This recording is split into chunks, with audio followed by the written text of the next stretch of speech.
Sur la ville, jeune et dynamique évidemment.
Alors il y a obligatoirement quelques redites évidemment entre les vidéos et ce qu'on se raconte en plateau par la force des choses. Et nous sommes heureux d'accueillir Sandrine Raboplu. Bonjour. Bonjour à vous. Oui, parce que vous avez la chance d'avoir des conseillers municipaux, en l'occurrence adjointes, athlète de haut niveau. Ah oui, championne du monde, alors je suis très jaloux d'elle. Carrément. On rappelle c'était en roller. Hein. Oui, en roller. On rappelle aussi que c'était en 1996. C'était avant la guerre. Bon, vous êtes en charge notamment de la politique de la ville, mais pas seulement, du sport et des relations avec les associations. La politique de la ville, ça veut dire quoi ? Alors moi, j'aime pas beaucoup ce terme, politique de la ville. Je pense qu'il faut surtout entendre que c'est une politique qui donne les moyens aux collectivités d'offrir les mêmes services à toute la population. Aujourd'hui, la ville de Coulennes, on offre des services culturels, sportifs, des services quels qu'ils soient. Eh bien, par des moyens qui nous sont donnés, on permet à tous les Coulennais d'avoir accès aux mêmes services. Et je pense que ça, c'est vraiment important. Et cette politique de la ville, c'est mettre en place des projets, des actions pour que tout le monde puisse avoir accès aux mêmes choses. Alors, parmi ces projets, ces actions, il y a ce qu'on voit là, le petit passe loisir, là ? Donc, parmi toutes ces actions, voilà, il y a ce passe loisir qui est un chéquier. C'est un chéquier qui est offert à tous les enfants de l'école, de la grande section de l'école élémentaire jusqu'au CM2 pour pouvoir accès à tous les services culturels et sportifs. On a un chéquier de 40 € pour pouvoir payer une entrée à la piscine, une entrée ou une location de livres à la librairie, pas à la librairie, à la bibliothèque ou aux maisons pour tous. Après, je veux juste préciser que la politique de la ville ou ses crédits ne sont pas que à destination de l'enfant, c'est aussi à destination de l'ensemble de la population. Toutes les tranches d'âge sont concernées. Bon, renseignez-vous parce qu'on n'aura pas le temps de tout dire ce soir, évidemment.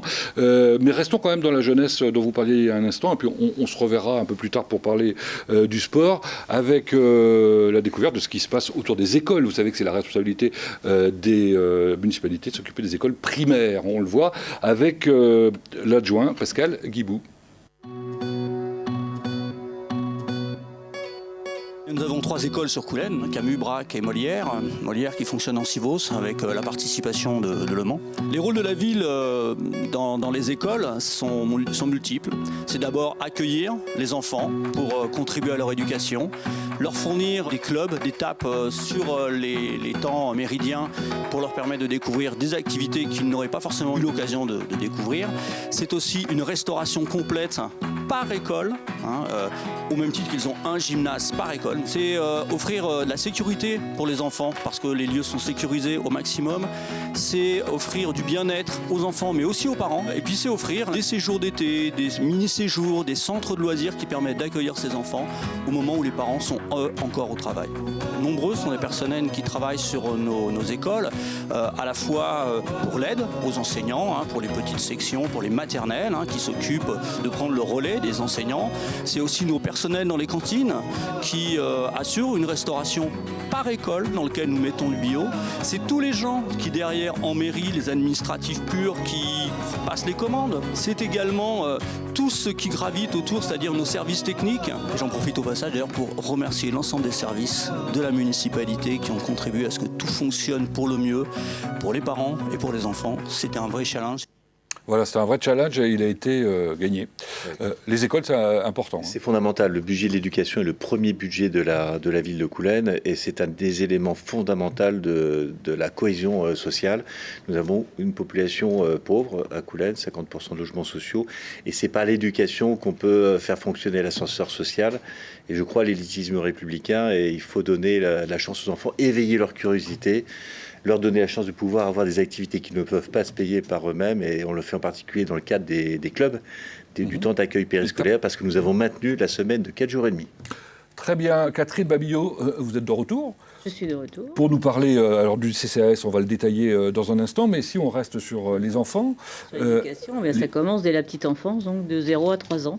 Et là, chez vous, il y a un relais d'assistante maternelle. Il y a un relais assistante maternelle, donc une personne qui s'occupe de la gestion des contrats entre l'assistante maternelle et les parents et qui aide à régler les conflits qu'il peut y avoir. Alors, ce qui est intéressant, c'est qu'il y a une sorte de guichet unique. On peut venir chez vous. Qui a été mis en place il y a très peu de temps, au mois d'octobre, et donc c'est cette personne qui reçoit tous les parents qui ont fait des demandes pour une demande de place pour leur enfant, que ce soit chez une assistante maternelle ou à la crèche Cabriole, qui est une crèche parentale, ou au multi-accueil de la ville, qui a 30 places. Voilà. Bon, j'ai noté en tout cas que vous avez été plutôt efficace au moment du Covid. Vous avez rouvert dès le 10 mai le multi-accueil. Voilà, c'est ça. Dès le 10 mai, nous avons ouvert le multi-accueil. Et pendant le confinement, pendant la fermeture, il y a des personnels qui ont œuvré ou à l'EHPAD ou à l'épicerie solidaire, et d'autres qui ont fait sur Internet des propositions d'activités pour les parents qui étaient eux-mêmes à leur domicile